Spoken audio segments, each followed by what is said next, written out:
Hi guys, tonight we step quietly into the winter of 1295. You arrive not with fanfare, but with the sound of wind whirring at wood and stone, a thin, persistent pressure that never quite stops. Christmas is close now, but the season does not feel festive yet. It feels heavy. The days have shortened until light itself seems rationed, arriving late and leaving early, as if it too is conserving strength. You stand in a village that smells of smoke, damp wool and cold earth. The cold is not sharp, it is patient, it settles into everything and waits. So before you get comfortable, take a moment to like the video and subscribe, but only if you genuinely enjoy what I do here.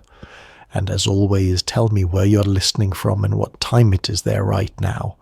Now dim the lights and stay with the cold for a moment, because in 1295 warmth is not assumed. It is earned guarded and often shared. You feel it first in your hands, even inside your fingers stiffen quickly if left idle. Medieval winters in the late 13th century were part of what scholars later described as a cooler climatic phase. Not yet the deepest of the Little Ice Age, but cold enough to shape every habit.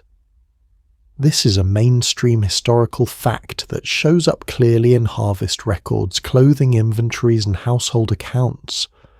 People did not talk about winter as weather. They talked about it as a condition of life. Christmas is meant to be a pause, a holy interruption, but the season does not soften the environment. If anything, the darkness sharpens awareness.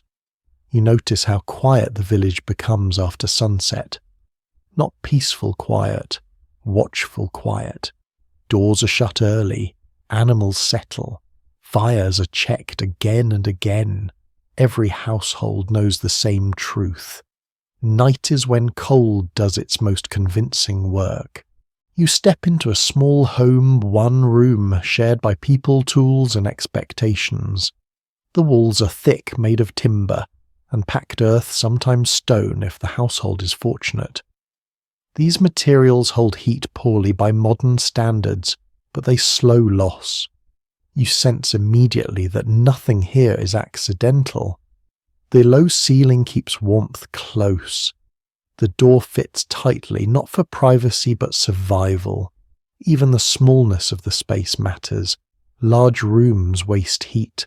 A quirky detail that often surprises modern listeners is how little furniture there is. Not because people lacked craftsmanship, but because empty space was dangerous. More space meant more cold air to manage. Benches sit close to walls, chests double as seats. Everything pulls inward toward the centre where warmth has a chance to linger. The fire has not been lit yet tonight, or perhaps it has been allowed to fall low.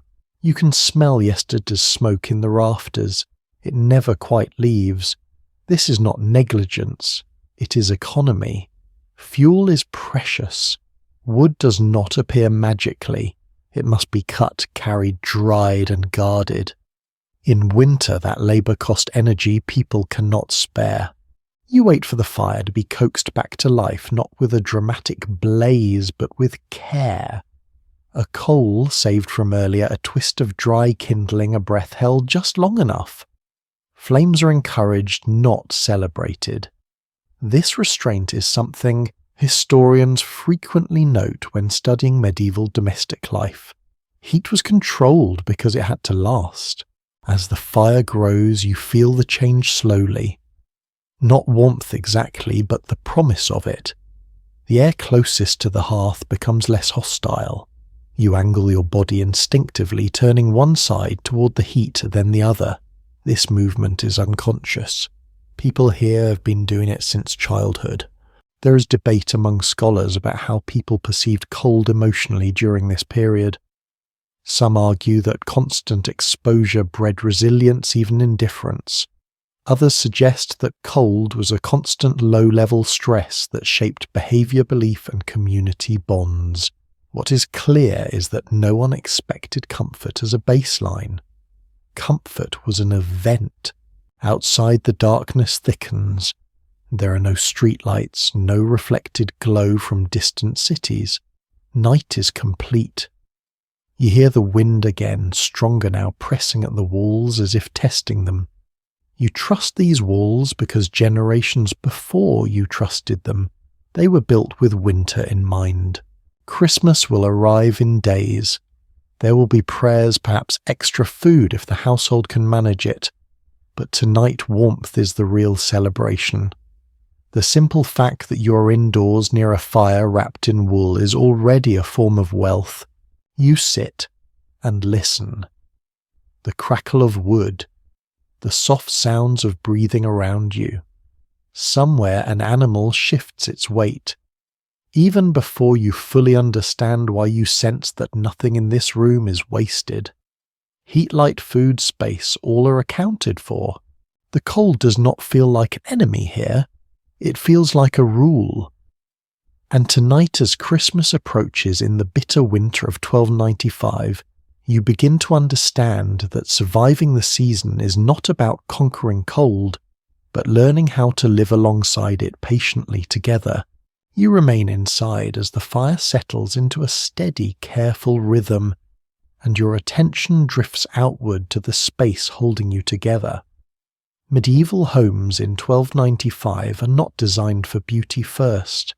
They're designed for endurance. You notice how the walls feel close, not confining but protective, like a coat pulled tight. Timber frames are packed with wattle and daub, a mixture of woven branches, clay straw and dung. It is not elegant, but it slows the movement of air. Stone homes exist too, especially in towns or among wealthier households. Though stone carries cold deeply and releases it slowly, which creates its own challenges. A widely accepted historical observation is that medieval builders understood thermal behavior intuitively. They did not use the word insulation, but they knew thick walls, small openings and low ceilings mattered. Windows are narrow slits, sometimes covered with oiled cloth or animal horn instead of glass. Light enters reluctantly, but so does the cold. Every design choice reflects a negotiation between survival and visibility. You run your hand along the wall and feel its unevenness. No smooth plaster, no paint. The texture itself traps pockets of air, and while no one here would describe it scientifically, the effect is real. Warmth does not rush away as quickly. This matters most at night when the fire cannot be kept roaring. A lesser known but intriguing detail appears in household accounts from the period. Some families hung tapestries or heavy cloth on interior walls during winter months. These were not purely decorative. They added a thin layer of insulation and reduced drafts. Modern historians sometimes debate how widespread this practice truly was. Some argue it was limited to noble households, while others suggest simpler versions existed even among modest families. Either way, the idea of softening stone and timber with fabric shows how people adapted creatively to their environment. You notice the placement of the door. It does not face the prevailing wind. This is not coincidence. Villages often oriented homes with weather patterns in mind.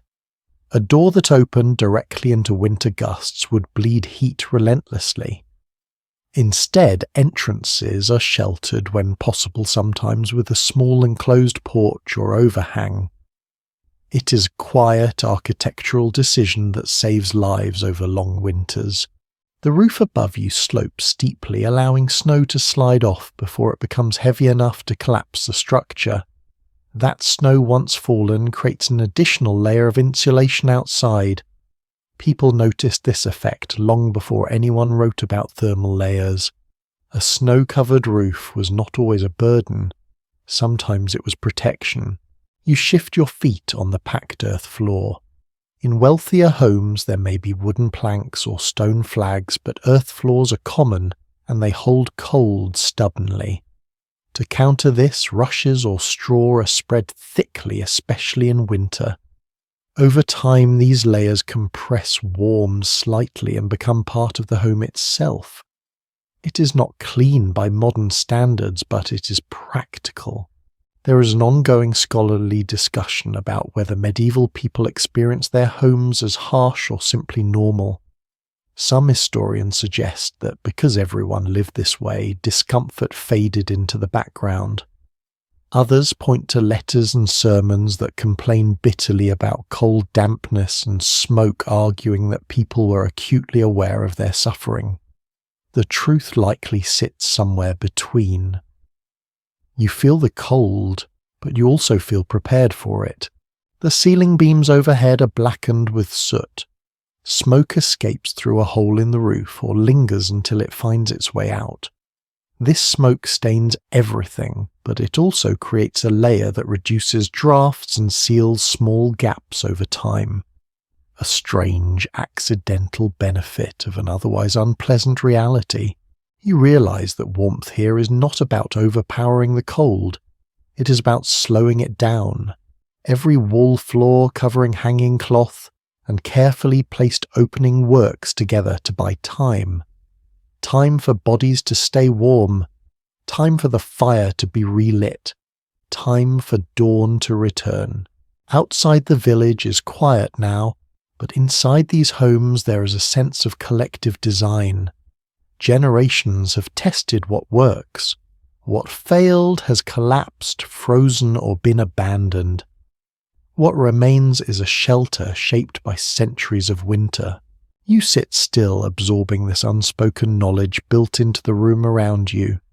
In 1295, architecture is not a separate profession from survival. The house itself is a tool as essential as fire or clothing. And as the night deepens, you feel grateful for every inch of wall holding the darkness at bay. You do not have to look far to understand what truly anchors the room. Your attention returns again and again to the hearth. It is not just a place where fire burns, it is the quiet centre of the household, the point around which time, warmth and routine organise themselves. In 1295, the hearth is the difference between endurance and collapse. You edge closer, careful not to crowd the flame. Fires are not treated casually here. A hearth that burns too hot wastes fuel.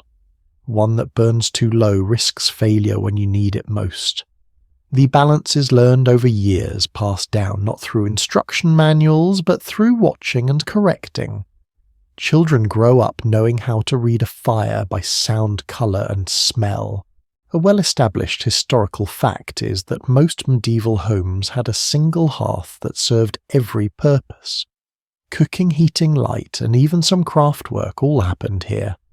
There is no separation between kitchen and living space for ordinary people. Heat is too precious to isolate.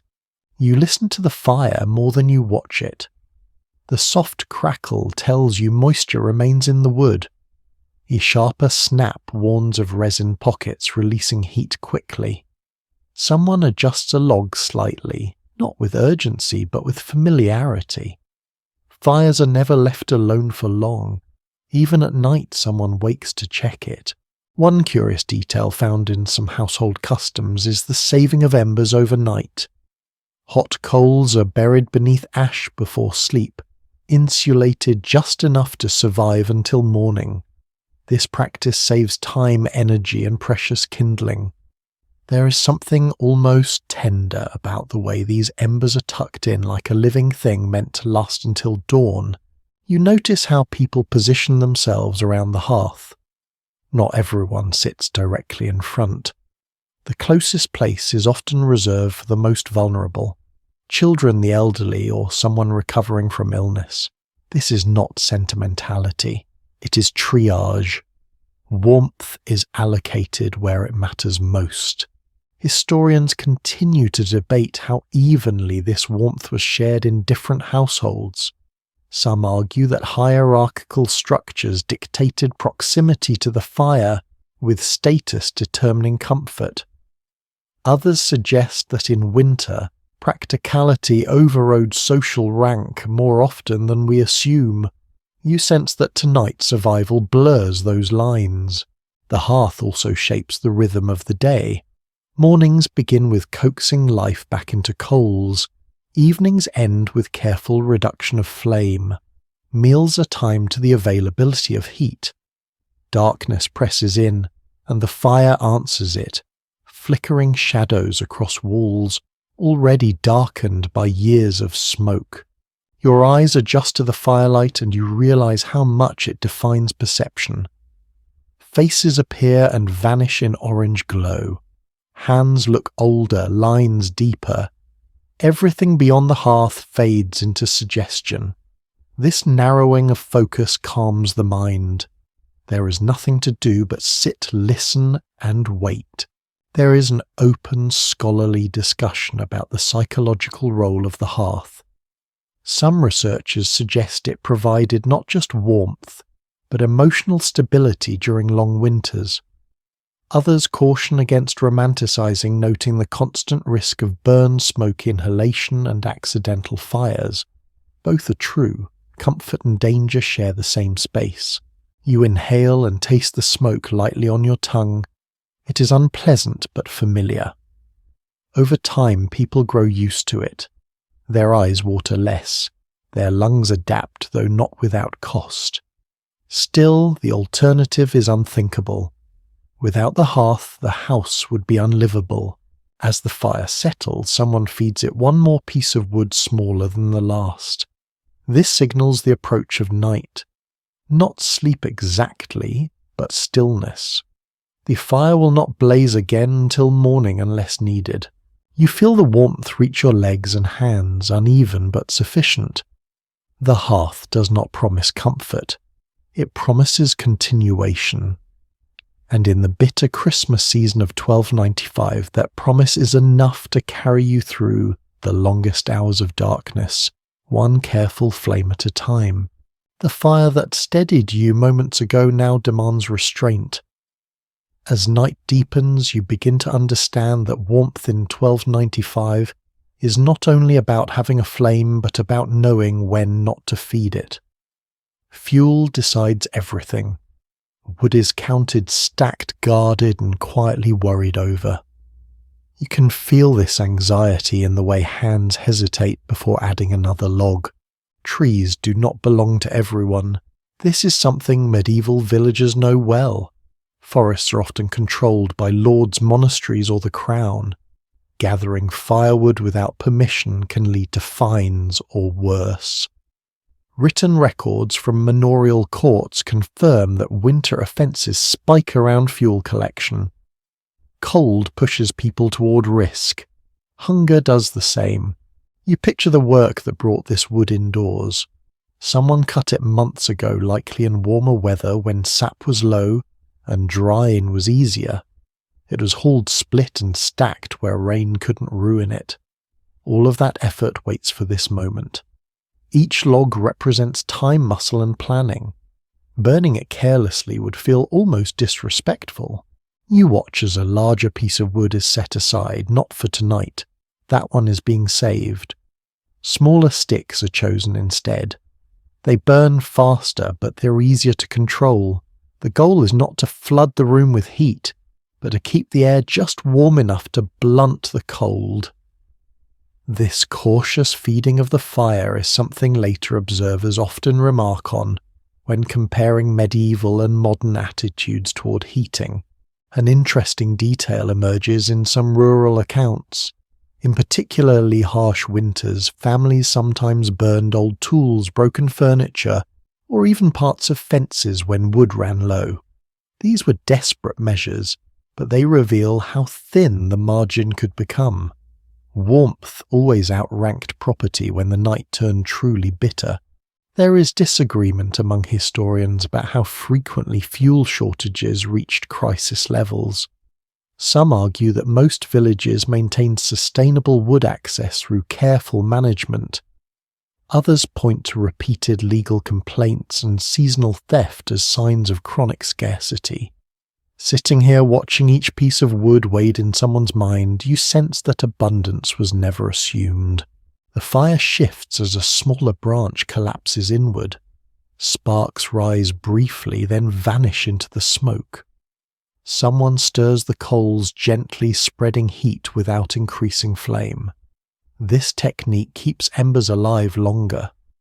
It is the kind of skill that does not feel like knowledge. It feels like instinct. You notice how the room responds when no new wood is added. The air cools slowly, almost politely. Thick walls and packed floors delay the inevitable. This delay matters. It gives bodies time to adjust. It gives the fire another chance later if needed. Outside, the wind changes direction. You hear it brush against the house differently now, probing seams and corners. Inside, the response is immediate. Someone shifts closer to the hearth. Another pulls a cloak tighter. No one panics. This is familiar. Medieval sermons sometimes warned against wastefulness, even in winter. Clergy urged restraint, patience, and trust. Yet practical reality often overruled moral instruction. When temperatures dropped too low, fires burned higher, sermons forgotten until spring. This tension between ideal behaviour and survival appears repeatedly in historical writing from the period. You feel your toes begin to cool, not painfully, just enough to remind you that the fire's reach is limited. You draw your feet back slightly closer to your body. Others do the same. These small adjustments ripple through the room like a silent conversation. Fuel decisions shape sleep as well. Fires are rarely allowed to burn freely overnight. Instead, embers are banked ash pulled over them like a blanket. This conserves heat and reduces risk. Waking to a dead fire is dangerous. Waking to a house fire is worse. Every household balances the risk nightly. There is a lingering scholarly question about whether people slept warmer or colder than we might expect. Some suggest constant exposure dulled sensitivity. Others believe people endured significant discomfort and simply accepted it. You suspect both are true depending on the night, the household, and the winter. As the fire dims further, the room grows quieter, not silent but contained. The decision has been made. No more wood tonight unless something changes. This choice feels heavy but necessary. You sit with it, letting the remaining warmth settle into your clothes and bones. The fire does not disappear. It rests. A low glow persists beneath ash waiting. So do you. In 1295, surviving the darkest nights is not about defeating the cold. It is about pacing yourself against it, log by log, hour by hour, trusting that dawn will eventually arrive. As the fire settles into its quiet glow, your awareness shifts inward toward what lies between your skin and the cold air. Clothing in 1295 is not about expression. It is about defense. You feel the weight of layers pressing gently against your body, each one doing a small part of the work. Wool closest to the skin, linen beneath that, sometimes fur if fortune allows. Together, they trap warmth the way the house traps air. Surviving winter here depends heavily on textiles. Surviving records of wills and household inventories show that clothing was among the most valuable possessions a person owned. A good cloak could be worth more than furniture. This was not vanity, it was arithmetic. Without proper clothing, the cold reached the body too quickly. You adjust your sleeves and feel how the fabric resists the chill. Wool is everywhere for a reason. It insulates even when damp, and it breathes just enough to prevent sweat from turning dangerous. Linen absorbs moisture and keeps skin from staying wet. These materials are not chosen at random. Generations learned what worked by living through winters that punished mistakes. One detail that often surprises modern readers is how rarely people change clothes during winter. Washing meant exposure to cold and wet conditions. Damp fabric could be deadly. As a result, layers were worn continuously aired near the fire when possible, but not fully laundered until weather allowed. Cleanliness yielded to survival. You noticed that clothes here are loose rather than fitted. This is deliberate. Tight garments restrict circulation and trap less air. Loose layers create pockets of warmth.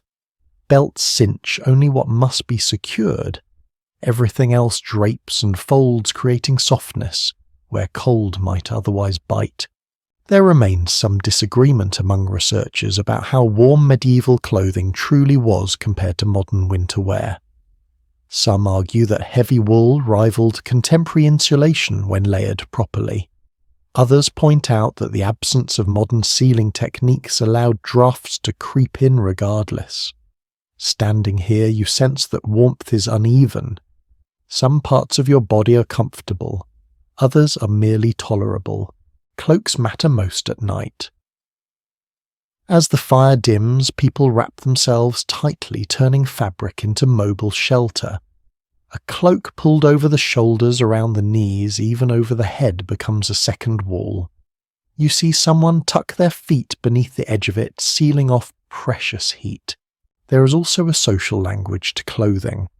Children wear hand-me-downs, often patched repeatedly. Elders cling to garments long past their prime because broken-in cloth is warmer than stiff new wool. Repairs are constant. Needles move whenever hands are idle. Mending is not a hobby, it is maintenance. You catch the faint smell of lanolin rising as wool warms near the fire. It is earthy, slightly sharp, but comforting. This scent is part of winter. It lingers in homes, on hands, in memory. Clothing carries the environment with it. Some households add straw or extra fabric padding inside boots during extreme cold. This is not elegant, but it works. Feet lose heat quickly, especially on earthen floors. Keeping them warm matters more than appearance. One overlooked note in several medieval accounts mentions people sleeping with their boots on during the coldest nights, a habit that shocks modern sensibilities but makes perfect sense here. There is ongoing discussion among historians about whether medieval people experienced chronic cold stress. Some medical interpretations suggest bodies adapted metabolically. Others emphasize that exposure led to long-term health problems. The truth likely varied widely. You feel resilient now, but you also feel tired. Cold drains energy quietly. Hands are another concern. Gloves exist, but they are not universal. Mittens are warmer, but clumsier. Many people simply tuck their hands into sleeves or beneath cloaks. You do the same, instinctively curling fingers inward, reducing surface area, conserving warmth, without thinking about it. As night deepens, you realize that clothing is not static. People adjust constantly. Sleeves rolled down, cloaks shifted, hoods raised and lowered. These small movements are how warmth is managed minute by minute. No single garment solves the problem. It is the combination, the attention, the habit. The fire flickers and its light plays across layered fabric, revealing textures worn smooth by years of use. Every patch tells a story. Every seam represents time spent preventing cold from winning. You settle into stillness wrapped in layers that smell of smoke and wool and human presence. The cold does not vanish, it waits. But so does your warmth, held close by cloth shaped not by fashion, but by centuries of winter nights like this one. As the room grows quieter and the fire sinks lower, you begin to notice how bodies arrange themselves for the night. Sleep here is not solitary, it is strategic. Beds in 1295 are less like personal retreats, and more like shared tools against the cold. You do not think in terms of privacy, you think in terms of warmth. Most households own one substantial bed at most. It is usually a wooden frame filled with straw or chaff, topped with rough blankets. Those blankets are heavy, smelling faintly of smoke and human use. They hold warmth better when more than one body lies beneath them. This is not romance, it is mathematics. Accounts from the period make it clear that bed sharing was common across ages and relationships. Parents slept beside children. Siblings slept together. Servants often shared sleeping spaces. The idea of each person having their own bed belongs to a much later world. In winter, separating bodies would have seemed wasteful. You ease yourself onto the bedding and feel the straw compress beneath you. It shifts and crackles softly. The straw is not just filler. It traps air, creating a thin, insulating layer between you and the cold floor below. Over time, it molds to the shape of bodies, becoming warmer and more effective. Fresh straw is colder. Used straw is prized. One detail that tends to surprise modern audiences is that people often slept partially clothed. Removing layers entirely would allow heat to escape too quickly. Linen shirts and even wool garments stayed on through the night. Nightwear as a separate category barely existed for most. Warmth took priority over comfort. You feel another body settle beside you, close enough that warmth overlaps. There is an immediate change in temperature. Shared heat pools beneath the blankets. Breathing slows. Muscles relax. This is the moment when cold loses some of its grip. There is some scholarly uncertainty about how people felt emotionally about such proximity. Some interpretations suggest it was simply normal, unremarkable. Others propose that constant closeness shaped social bonds in subtle ways. Lying here, you sense no awkwardness. The arrangement feels practical, even reassuring. Feet are tucked carefully, sometimes pressed against another person's legs or hips. Extremities lose heat fastest. Sharing warmth there matters. Hands may rest beneath blankets between bodies wherever heat lingers longest. These positions change through the night as people shift, unconsciously chasing warmth without waking fully. Children often sleep in the middle, insulated by adults on either side. Elders too may be given central positions protected from drafts. This quiet prioritization reflects an unspoken hierarchy of vulnerability rather than authority. Warmth is allocated where it is most needed. You notice that breathing synchronizes over time. The room settles into a rhythm of slow inhales and exhales. Outside the wind continues, but inside there is a sense of enclosure. Bodies form a barrier the house alone cannot provide. Some historians point out that shared sleeping also reduced the risk of hypothermia during particularly harsh nights. Others caution that it could increase the spread of illness. Both observations are valid. Winter survival often involved trade-offs. You accept them without analysis. Comfort now outweighs abstract risk. Blankets are adjusted again. Someone pulls one higher. Someone else tucks an edge beneath a shoulder to block a draft. These movements are gentle practiced. No one speaks. There is no need. Everyone understands the goal. You feel drowsiness creep in, not because you are fully warm, but because you are warm enough. The body relaxes when it believes survival is likely. This threshold is lower than modern comfort, but it is sufficient. Sleep does not arrive all at once. It comes in stages. You drift. You wake slightly. You adjust. This pattern repeats throughout the night. Medieval sleep is often described as segmented, shaped by darkness, cold, and habit. Lying here, you begin to understand why. As your eyes close again, you register the presence of others not as intrusion, but as insulation. Shared warmth becomes a quiet agreement. Through proximity, you buy yourselves a few more hours of safety against the cold pressing patiently outside. You wake briefly to a new sound, softer than the wind and closer than the fire. It is the slow exhale of an animal nearby. In the dim light, you make out a large shape resting just beyond the edge of the room.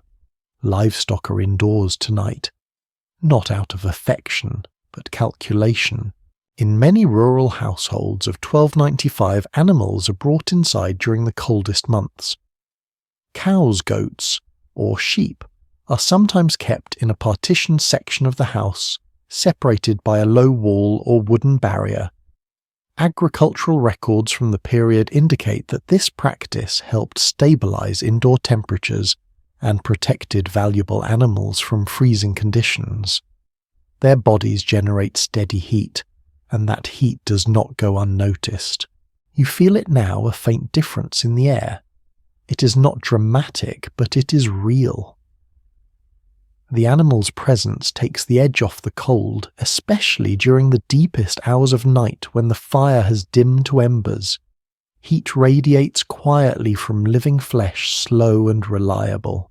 One overlooked habit appears in several medieval household descriptions. Straw bedding for animals is often piled higher in winter, not only for the animal's comfort, but to increase insulation for the entire space. That straw warm from the animal's weight becomes part of the home's thermal system. Everything contributes. You listen to the animal shift slightly, hooves scraping softly against the floor. There is a smell too earthy and strong mixing with smoke and wool. It is not pleasant by modern standards, but it signals something important. Life is present. Warmth is present. There remains some uncertainty among historians about how widespread indoor livestock keeping truly was. Some scholars believe it was common only in poorer or more rural homes, while others argue it occurred wherever space allowed, regardless of status. Standing here, it feels less like a cultural choice and more like an obvious solution to a shared problem. Animals also reduce risk in another way. Keeping them close deters theft during long winter nights when darkness offers cover. Livestock are wealth. Losing one could mean disaster come spring. Their proximity allows quick response if something stirs outside. You sense how people adjust their sleeping positions slightly when animals are near. Not closer exactly, but oriented toward that gentle heat source. The animal's breathing becomes part of the nighttime rhythm, joining human breaths in a slow, uneven chorus. Children often sleep nearest to the partition. They are lighter, more affected by cold and benefit most from the additional warmth. This arrangement appears in several domestic accounts, though rarely described directly. It is one of those practices so ordinary it seldom merited explanation. There is also an element of sound. The presence of an animal reduces the sharpness of silence. Small movements, snorts, or shifts remind you that the night is being shared. This can be comforting. It can also be alerting. Any unusual noise stands out more clearly against the familiar pattern. Some interpretations suggest that animals indoors contributed to health problems through poor air quality. Others argue that survival benefits outweighed long-term concerns that medieval people could not afford to prioritize. The historical picture remains mixed, shaped by limited evidence and varied living conditions. You feel drowsiness return as the room settles again. The animal exhales slowly, steam barely visible in the cold air. You pull your cloak tighter, aware that this warmth is borrowed, not owned. In 1295, survival is communal in ways modern life rarely requires. People share heat with one another, and even with animals blurring boundaries between household and barn. Tonight, that blur is not a compromise. It is a solution. And as sleep deepens again, you accept the presence of warm-breathing life nearby, as part of what carries you through the longest hours before dawn. Morning feels distant, but the night loosens its grip just enough for you to stir again. When you rise quietly from shared bedding, the cold meets you immediately sharper, now that warmth has pooled elsewhere. You wrap your cloak tighter and step outside, following others toward a place that promises shelter of a different kind. The church waits nearby, its dark outline steady against the sky. Stone churches dominate medieval villages for a reason that goes beyond faith. Parish records and architectural understanding from the period show that these buildings often served as communal refuges during extreme weather. Their walls are thick, sometimes several feet deep, designed to last generations. They do not warm quickly, but once heat is present, they release it slowly. This makes them valuable on bitter nights. You push open the heavy door and feel the air change. It is cold, yes, but calmer. The wind does not reach you here. Candles flicker along the walls, their light barely touching the high ceiling. The smell of wax and old stone replaces smoke and straw. Sound behaves differently too. Footsteps echo softly and voices lower without instruction. One detail that often goes unnoticed is how people layered themselves inside these spaces. Cloaks remain on. Hoods stay up. No one expects the church to provide warmth on its own. Instead, bodies cluster closer together. Proximity becomes insulation. You stand shoulder to shoulder, sharing heat without comment. There is some uncertainty among historians about how often churches were used deliberately for warmth rather than worship. Some suggest that this was an informal, unrecorded practice driven by necessity. Others argue it occurred mainly during specific events or crises. From where you stand, the reason feels obvious. Stone walls do what thin timber cannot. The floor beneath your feet is unforgiving cold stone that drains heat quickly. You shift your weight, tuck your feet beneath your cloak and focus on stillness. Movement wastes warmth.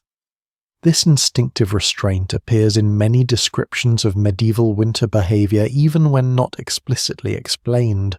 The candles do little to heat the space, but they provide something else. Focus. Their steady flame gives the eye a place to rest. In a world of long darkness, this matters. You find yourself watching the wax soften and drip, slowly, time made visible.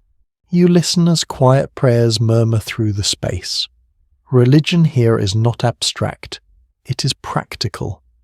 People pray for survival, for endurance, for the return of light. The cold sharpens belief not because it inspires, but because it reminds everyone how fragile they are. Some accounts hint that churches occasionally allowed small fires near entrances during extreme cold, though evidence remains fragmentary. If it happened, it was rare. Fire inside stone buildings posed serious risk. Most warmth here comes from bodies and patients. As the service ends, no one rushes to leave. The outside cold waits. Inside even this modest shelter feels like a pause. You linger a moment longer, absorbing what warmth has gathered. When you step back out, the wind greets you again, but something has shifted. The cold feels less absolute. Not weaker, but less personal. You have shared it, endured it together, and for now, that is enough. You return toward the village, carrying with you the memory of thick walls, clustered bodies, and flickering light. In 1295, warmth is not always found at home.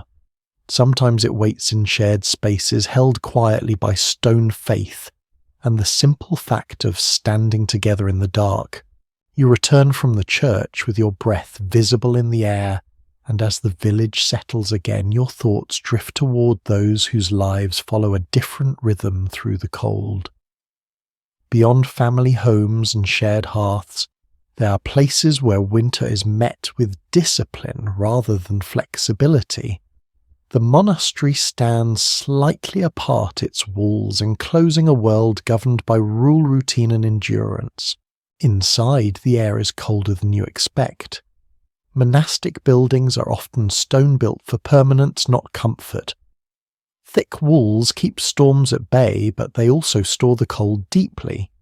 Written monastic rules from the period make it clear that warmth was rarely prioritized. Spiritual focus came first. Physical discomfort was often framed as a test. You move quietly through a cloister where footsteps echo softly against stone. There are no roaring fires here. At best, a small hearth warms a common room during limited hours. In sleeping quarters, fires are usually absent altogether. Monks rely on layered habits, shared dormitories and strict schedules to endure the night. One lesser noticed practice appears in several monastic records. During winter, monks were sometimes allowed extra garments or heavier wool than usual.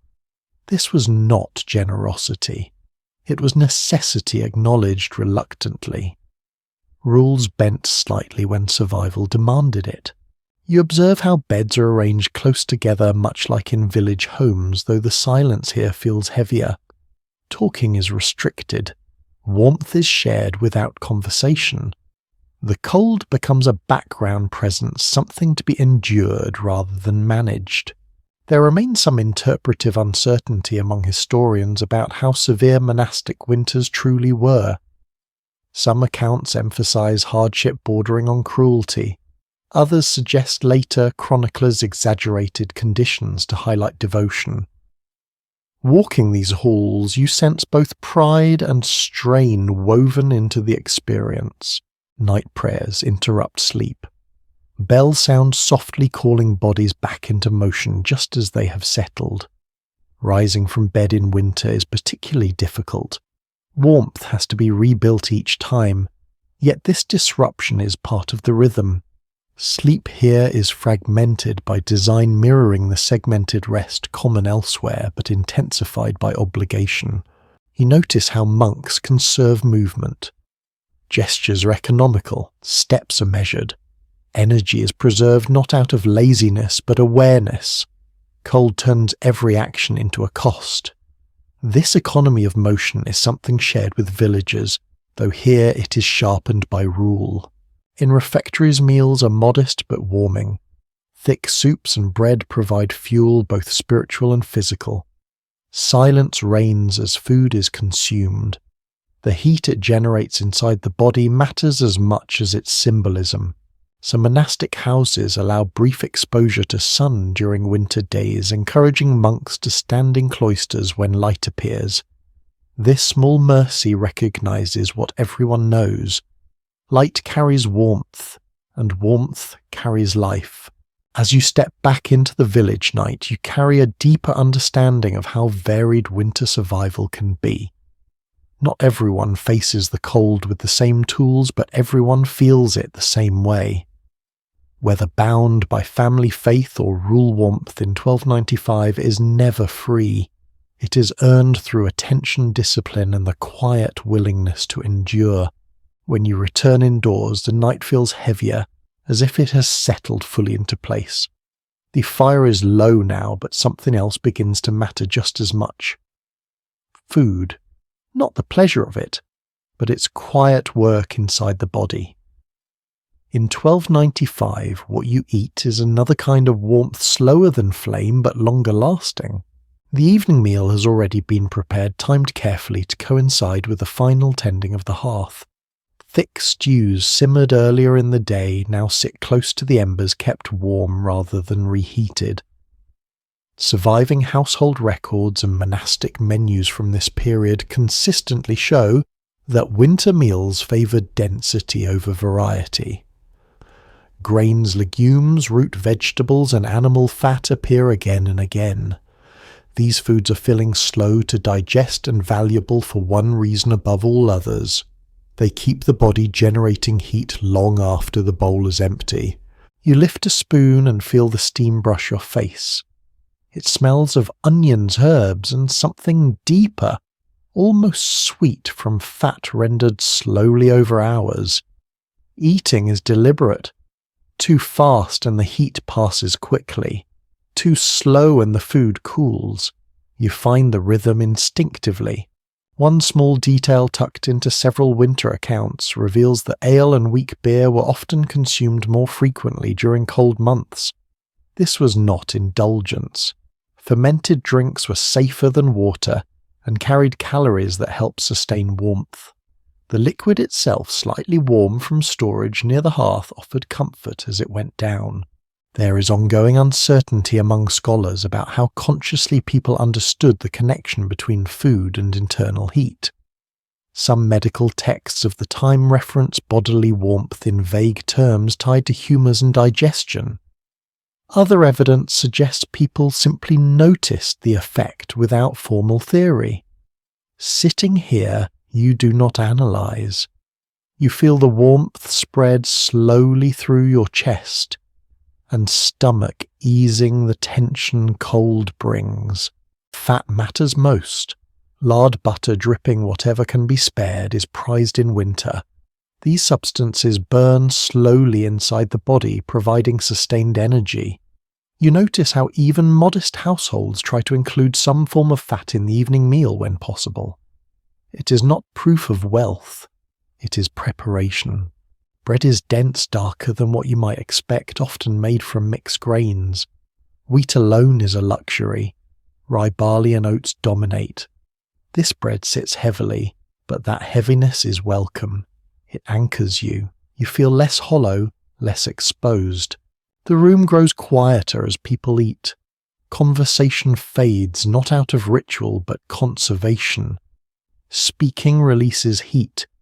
So does unnecessary movement. Meals are moments of stillness, warmth spreading inward, while the outside world remains hostile. Some interpretations of medieval diet emphasize scarcity and monotony. Others point out that people adapted creatively with what they had, building meals that met the season's demands. Both perspectives feel true here. The food is simple, repetitive, and yet carefully considered. After eating, you remain near the fire, letting digestion do its work. This is why meals are not taken just before sleep. The body needs time to generate heat before rest. Going to bed cold and full is risky. Warmth must be established first. You wipe your hands, tuck the bowl away, and feel a subtle change. Your fingers are less stiff. Your breathing deepens. This is not comfort as you might define it today, but it is effectiveness. The body has fuel now. As the last embers glow faintly, you understand that surviving winter nights in 1295 depends on layers of defence. Walls fire clothing bodies and now food. Each plays a part. None is sufficient alone. You settle back into the rhythm of the night, aware that warmth is being generated quietly inside you, working while you rest. Outside, the cold waits patiently. Inside, the meal you have just eaten becomes another small victory, carrying you through the dark hours ahead. Sleep does not arrive as a single uninterrupted fall. Instead, it loosens and tightens in cycles shaped by cold habit and the slow passing of night. You drift off only to surface again sometime later, unsure how long you have been resting. This pattern feels familiar to the body, even if it surprises the modern mind. People in 1295 often expected to wake during the night. Household routines, religious practices, and the simple demands of warmth all contributed to this rhythm. What later writers would call first sleep and second sleep was not framed as a problem. It was the night unfolding naturally. You wake, adjust, and then rest again. You become aware of the room before you open your eyes. The fire is nearly gone now, reduced to a dull glow beneath ash. The air feels cooler, sharper against your face. Someone nearby shifts, pulling a blanket closer. Another coughs softly, then settles. These small sounds mark time more reliably than any clock. One easily overlooked detail appears in personal letters and court record from the period. People often use this waking interval to tend the fire check on animals, or simply reposition themselves for warmth. Night was not dead time, it was flexible time. You sit up slowly, careful not to lose what warmth you've gathered. Movement costs heat. You tuck your feet beneath you and wait a moment, letting your body adjust. The cold feels more pronounced now, but not dangerous. Not yet. There is debate among historians about why segmented sleep was so widespread before artificial lighting. Some attribute it primarily to long winter nights. Others point to digestion, prayer schedules, or social habits. Lying here in the dark, the answer feels layered. Cold wakes the body, hunger stirs it, habit guides it. You reach toward the hearth and stir the embers gently. A faint glow responds enough to reassure you. No flame tonight, just a promise that morning can still begin with warmth if needed. You pull ash back over the coals, sealing them again. Outside, the village remains still. No carts, no voices, just wind and the occasional distant animal. This quiet waking hour feels private, even communal in its silence. Others are awake too, you know, even if you do not see them. The entire village breathes in this shared interval. Some people pray during this time, others reflect. Some simply lie still, conserving energy. You choose stillness. Thoughts slow. The body, reassured that warmth remains possible, eases back toward rest. Scholars continue to discuss whether people experience this broken sleep as restful or taxing. Some argue it allowed deeper recovery overall. Others suggest it added strain during already difficult seasons. The evidence does not settle cleanly. What matters is that the pattern worked well enough to persist for centuries. You lie back down, arranging blankets carefully. You tuck fabric under your chin, press your feet together and angle your body to minimize exposure.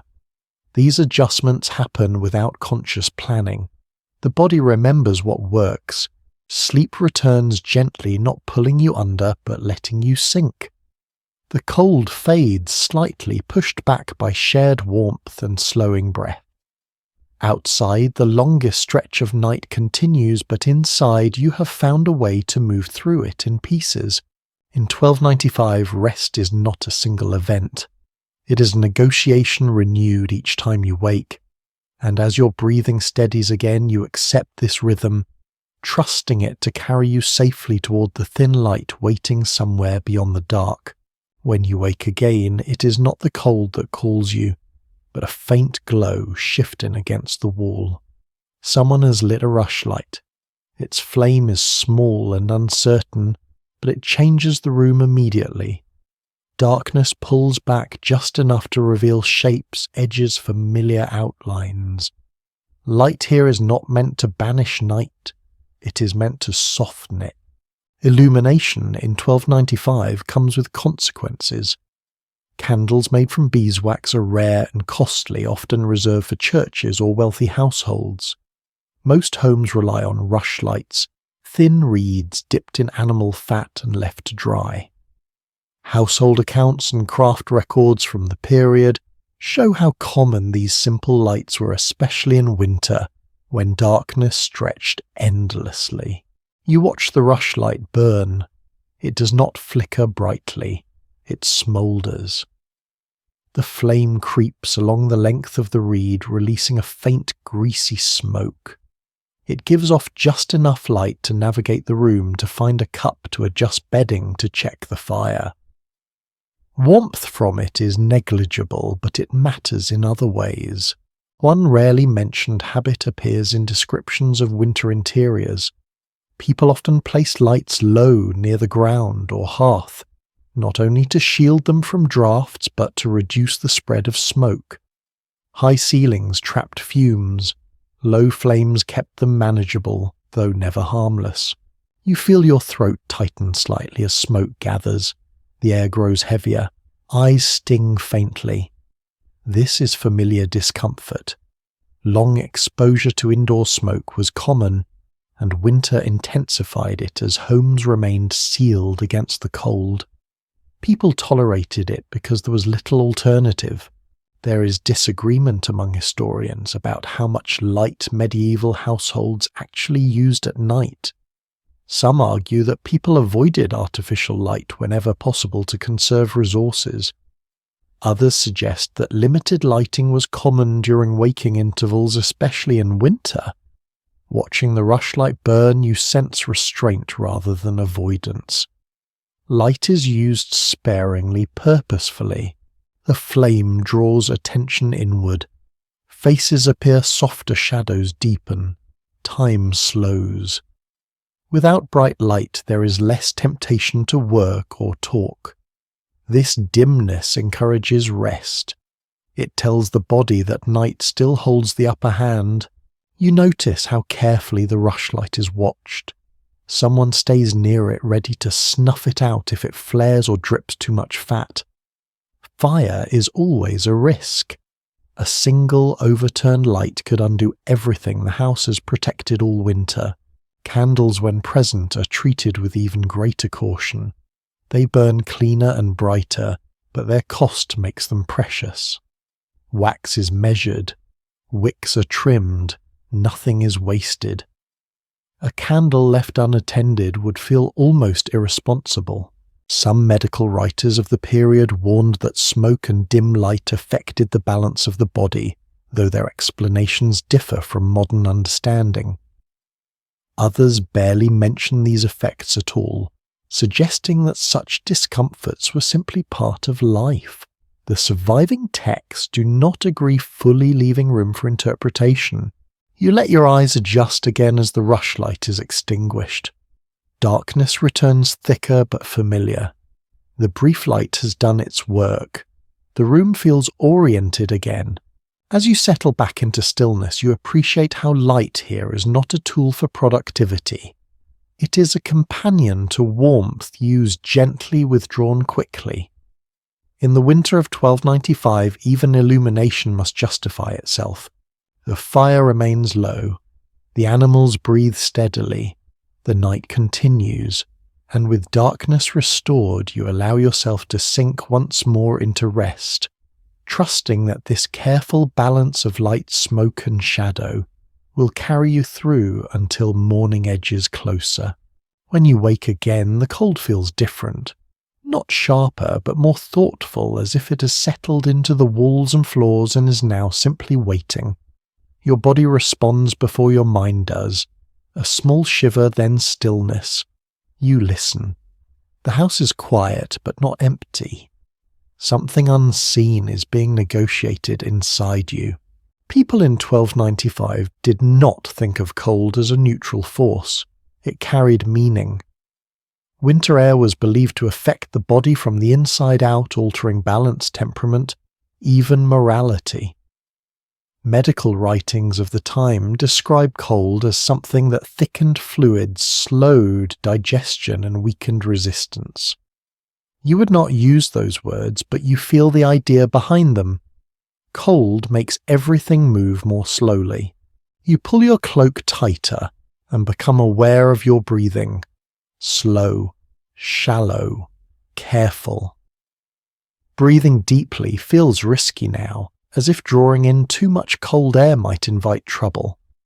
This instinct shows up quietly in many winter descriptions from the period. People learn to protect their chest and throat, keeping scarves, collars, and hoods close even indoors. One curious habit emerges in seasonal advice written for laypeople. Some texts recommend avoiding exposure to night air altogether, warning that cold darkness carried unseen dangers. Windows were kept closed not just to preserve warmth, but to keep harmful influences out. Whether those influences were imagined or real mattered less than the behavior they produced. You notice how still everyone remains. Movement has become rare. This is not laziness, it is preservation. Each motion stirs, air breaks, warmth invites cold back in. Sitting quietly, conserving energy becomes a form of wisdom. Food choices, clothing, even posture are shaped by these beliefs. You sit slightly hunched, protecting your core. Hands stay tucked, feet pressed together. These positions are not taught. They are discovered, reinforced by nights like this one. There's no clear agreement among modern interpreters about how seriously people took these ideas about cold and the body. Some argue they were deeply ingrained, guiding daily behavior. Others suggest they existed alongside more practical observations without strict adherence. Lying here, you sense that belief and experience are intertwined. Cold feels dangerous because it often is. You remember the stew from earlier, the way warmth spread slowly after eating. That memory matters now. It reassures you that your body is still generating heat, still working.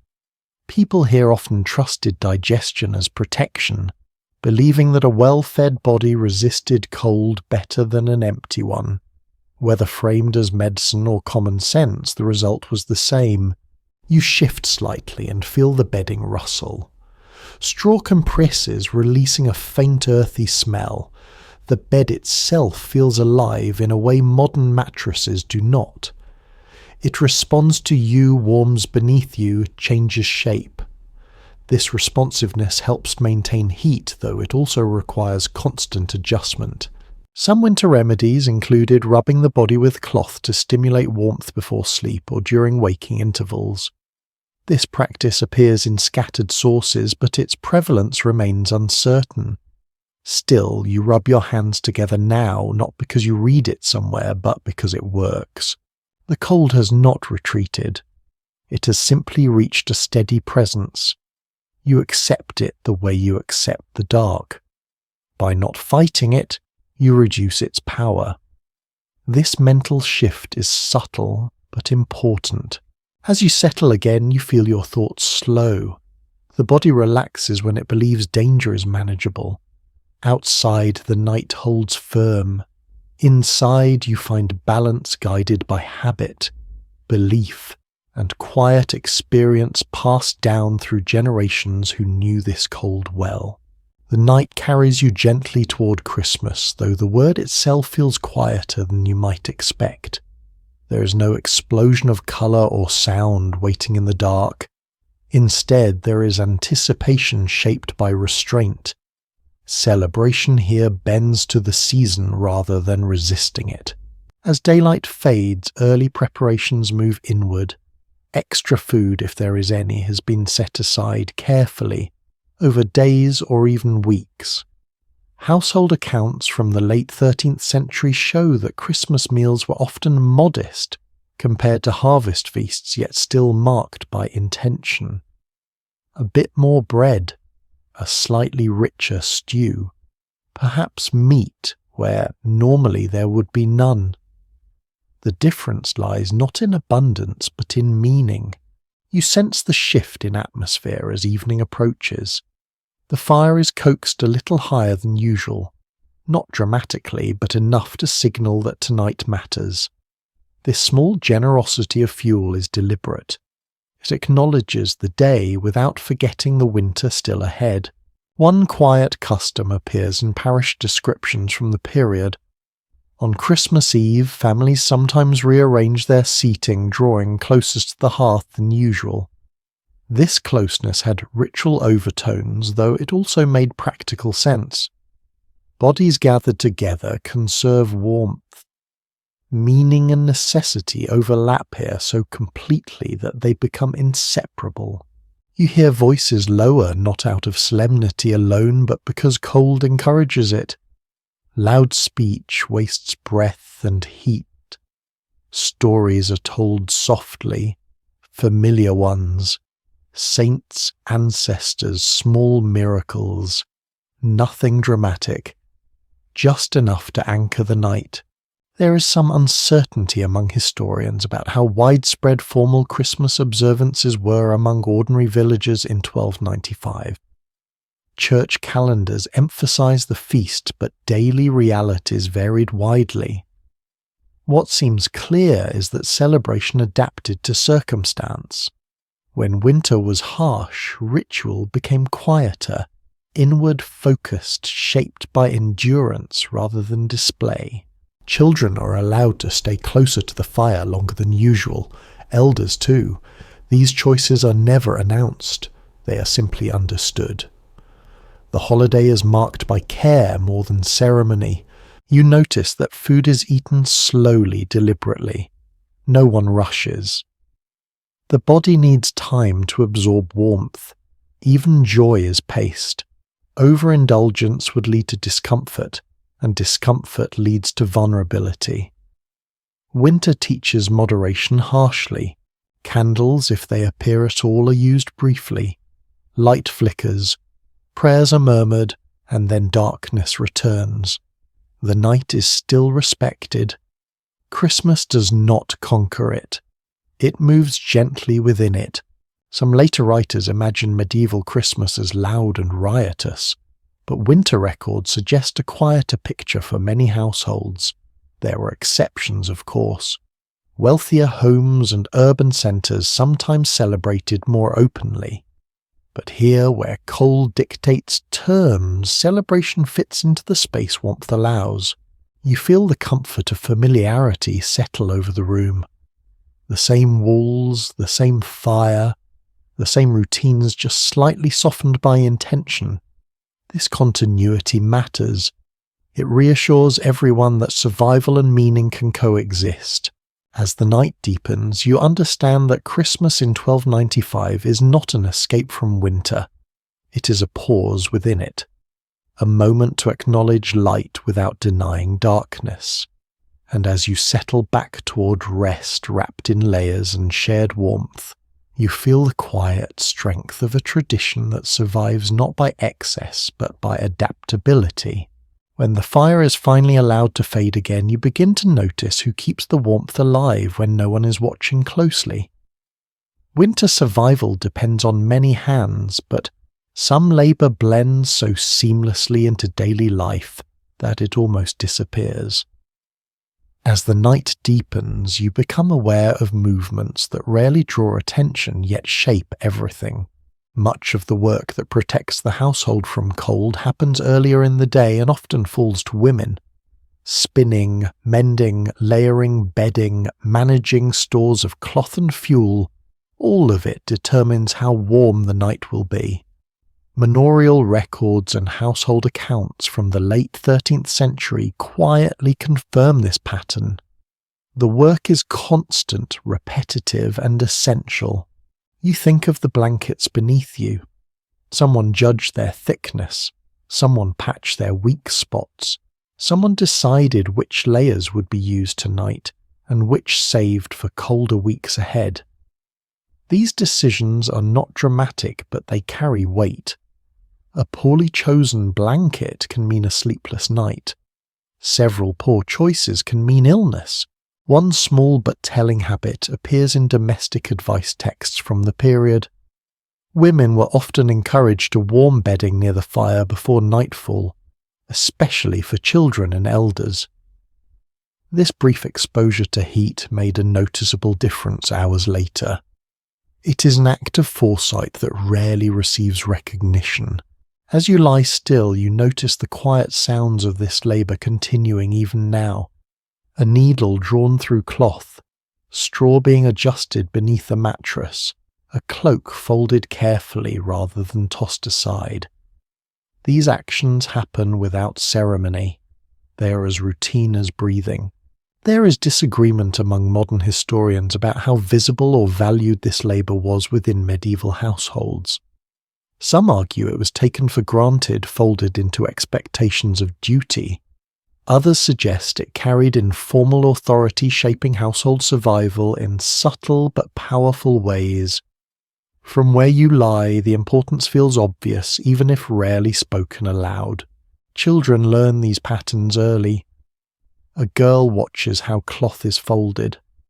A boy observes where spare wool is stored. Knowledge passes through imitation rather than instruction. Winter does not allow long learning curves. You notice how tasks slow as night deepens. Energy must be conserved. Even necessary work is paced. Hands rest between stitches. Movements become smaller.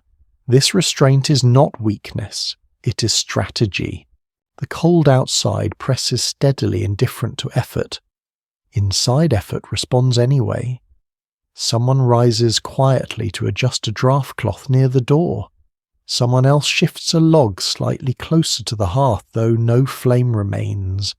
These actions feel minor, but they accumulate.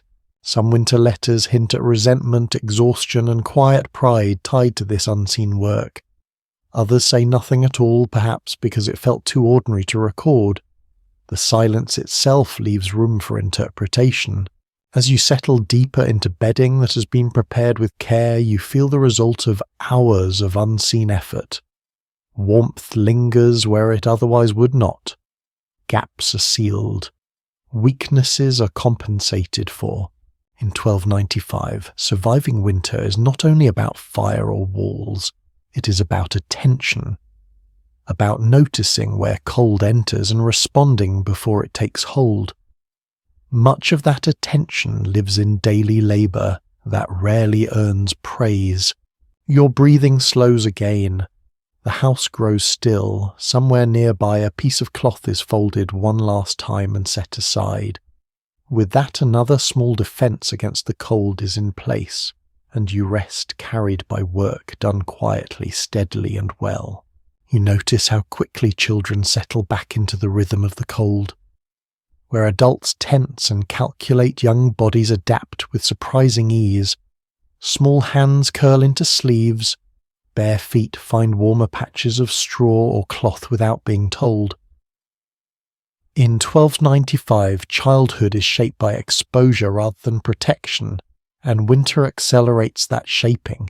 Village record and later recollections suggest that children spent much of their early lives in environments only slightly warmer than the outdoors. There were no separate heated rooms set aside for them.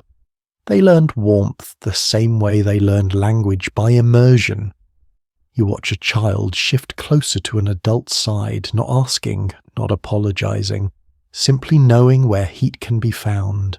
One easily missed detail in household descriptions is how children were often dressed in simplified versions of adult clothing, layered but flexible. Nothing restrictive, nothing precious. Garments were made to be outgrown, patched, handed down. The goal was movement and retention of heat, not appearance. Childhood comfort was measured in function. You notice how children sleep more deeply despite the cold. Their breathing is slow, untroubled. Bodies that have known nothing else do not fight the environment as fiercely. This resilience is not romantic. It is necessity learned early. There is some uncertainty in historical interpretation here. Some accounts emphasize the hardiness of medieval children, while others stress vulnerability and high mortality during winter months. Both truths exist side by side. You see strength in adaptation, but you also sense how narrow the margin is. Children wake easily during the night, but fall asleep just as quickly. A brief stir, a repositioning, then stillness. Their bodies seem to conserve heat, instinctively curling inward, minimizing exposed surface. This posture appears again and again in descriptions of winter sleep, though rarely explained. You remember the animals nearby, the shared bedding, the layered clothing. Children benefit from all of it without understanding any of it. Survival is built around them quietly, often invisibly. Some families taught children small winter habits early. How to tuck feet beneath blankets. How to keep hands inside sleeves. How to stay still when warmth is limited. These lessons were not framed as instruction. They were modelled nightly. There is a lingering question among modern readers about whether such childhoods were harsher than necessary. Some argue that constant exposure strengthened bodies and resilience. Others point out that it also carried long-term costs. The evidence does not resolve cleanly. Watching the child beside you breathe evenly, you feel both truths at once. Morning will come eventually, and with it chores, even in the cold. Children will carry water, tend animals, gather small fuel. Winter does not excuse youth, it teaches it. As you settle again, you feel the quiet persistence of small bodies enduring alongside larger ones. In 1295, warmth is not tailored by age. It is shared by proximity, habit, and patience. Children learn this early, and the lesson stays with them long after winter loosens its hold. As the night stretches on, your thoughts drift toward those who do not lie beneath a roof like this one. The cold feels different when you imagine it without walls to slow it down. Outside the village centre, beyond the clustered homes and shared fires, winter shows its harsher face. In 1295, not everyone has secure shelter.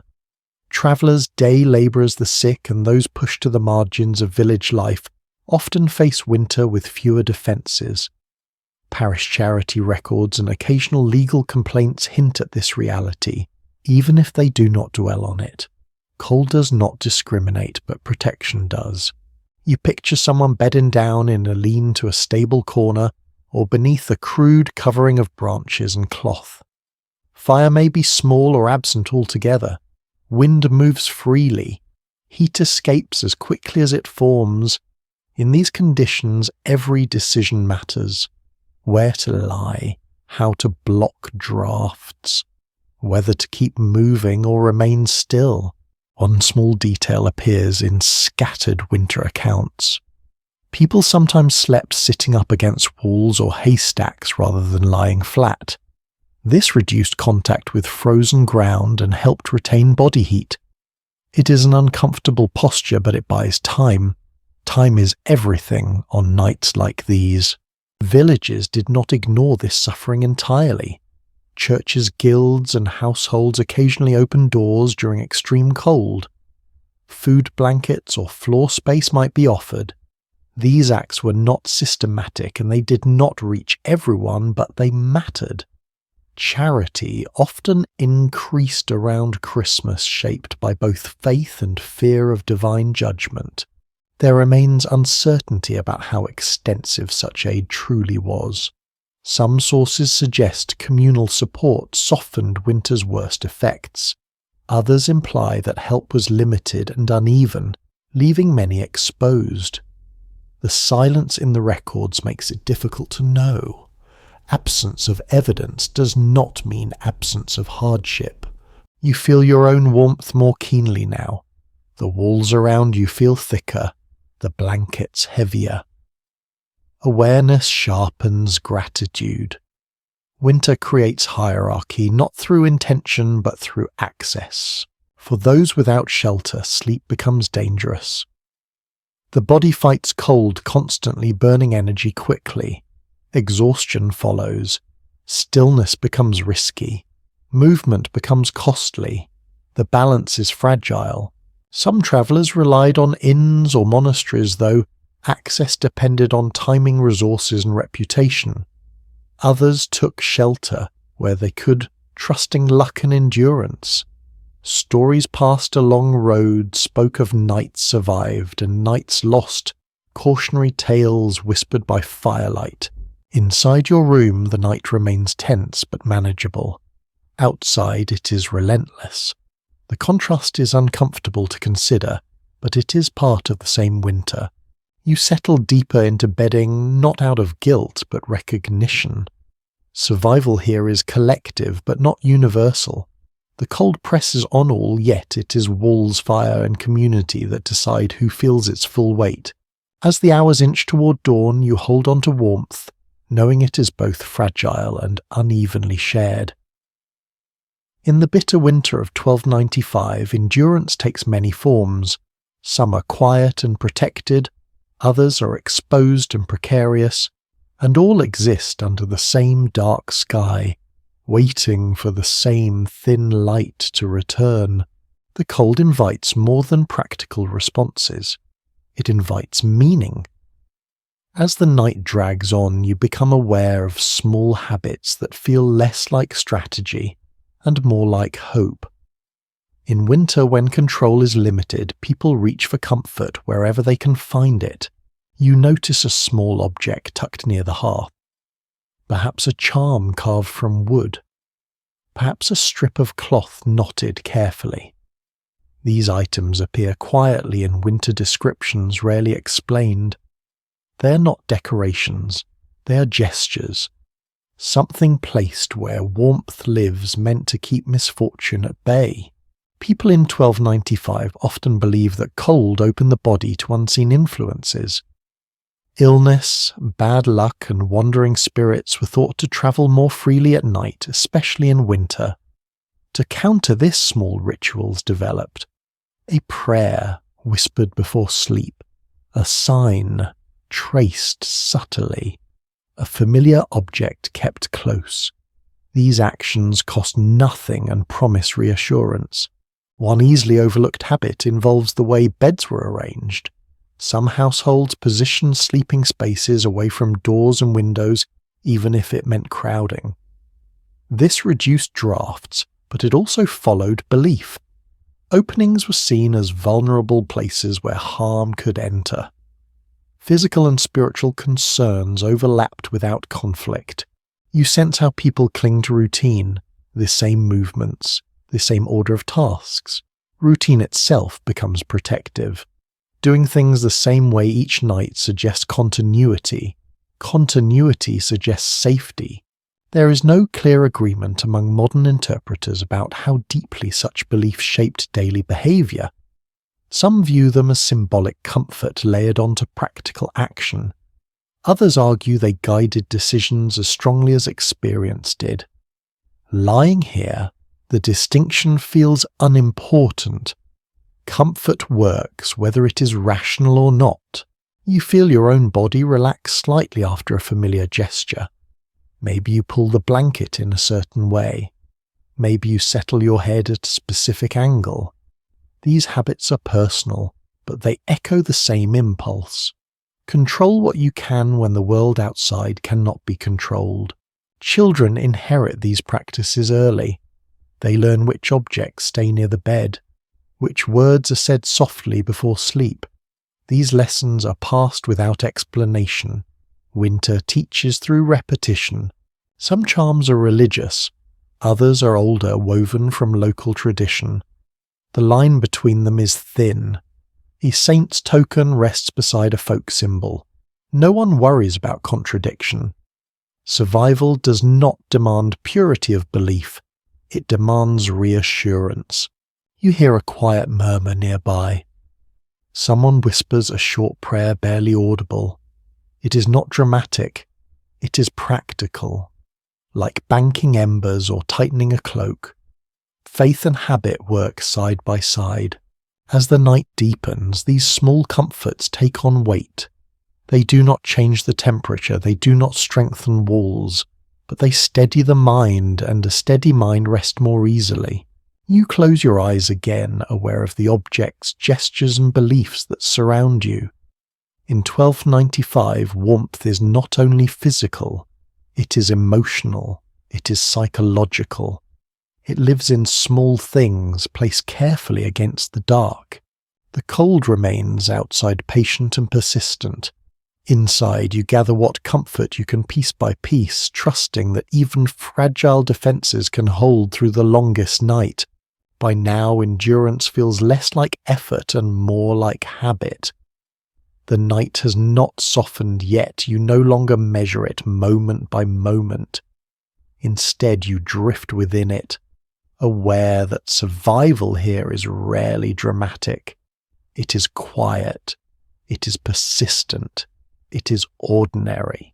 People living through the winter of 1295 did not think of themselves as brave for enduring cold. They thought of it as normal. Letters, sermons, and legal records from the period speak often of hardship, but rarely frame it as exceptional. Cold was expected. Preparation was assumed.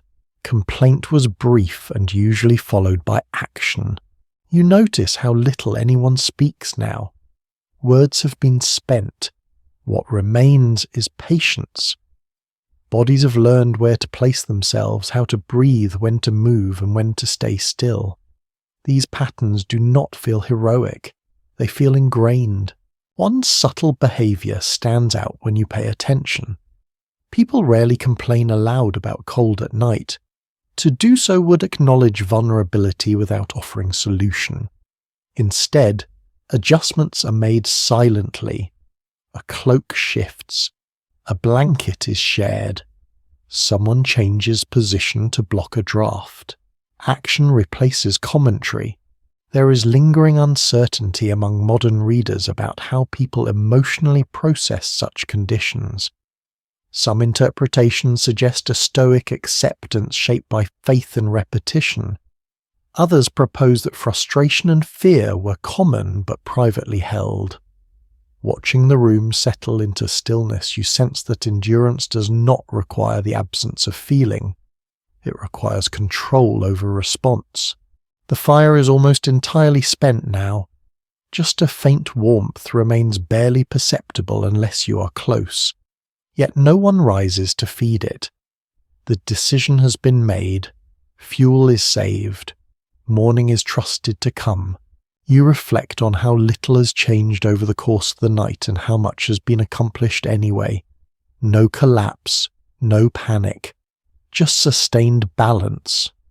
This is what winter survival looks like when practiced over generations.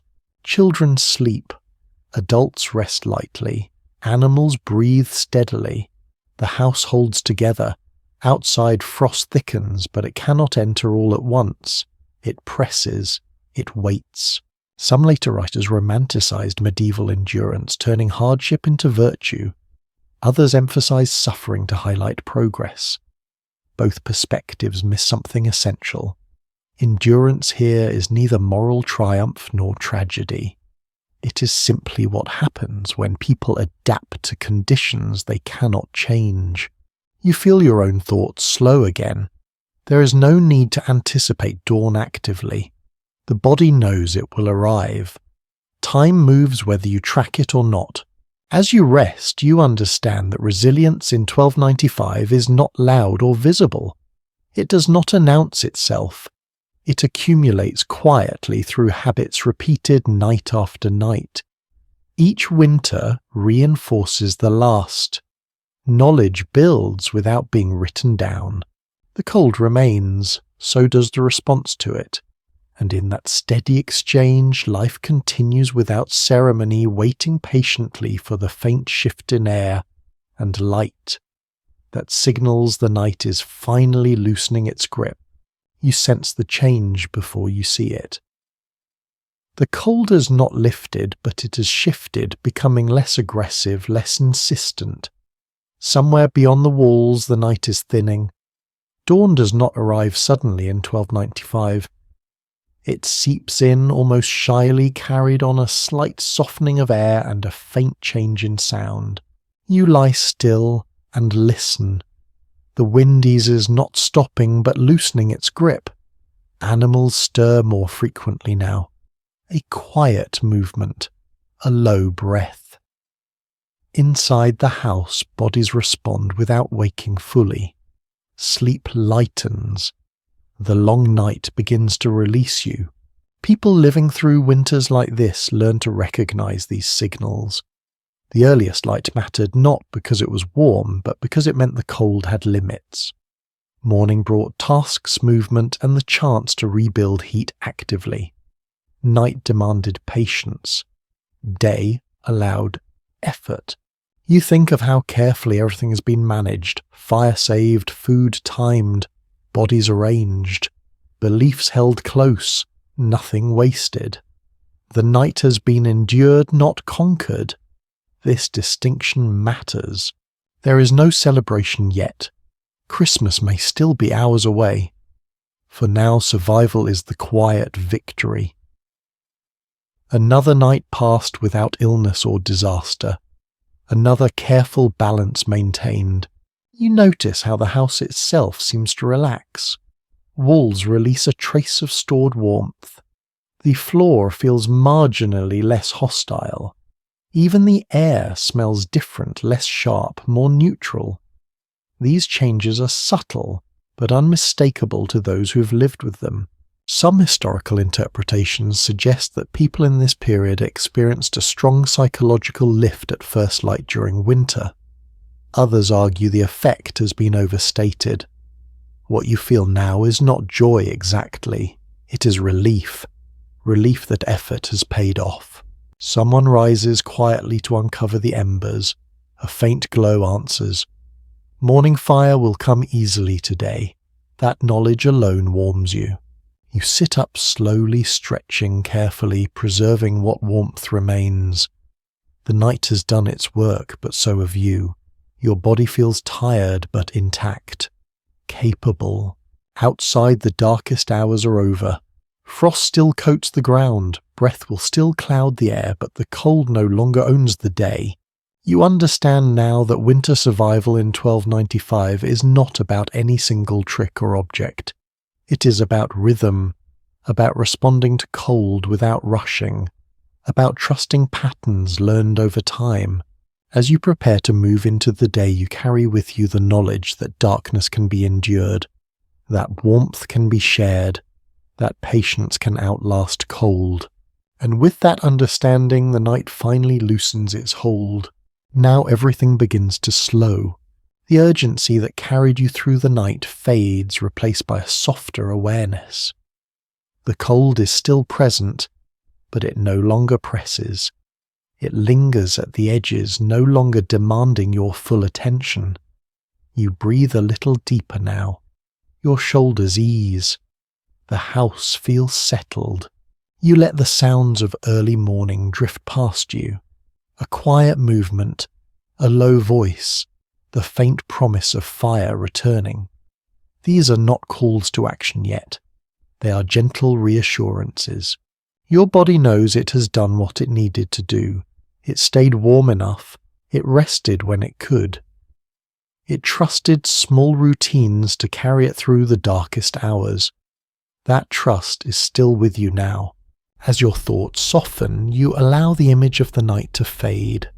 The fire, the shared warmth, the steady breathing, all of it recedes slowly like embers dimming beneath ash. You are safe. The night has passed. Light has returned quietly without drama.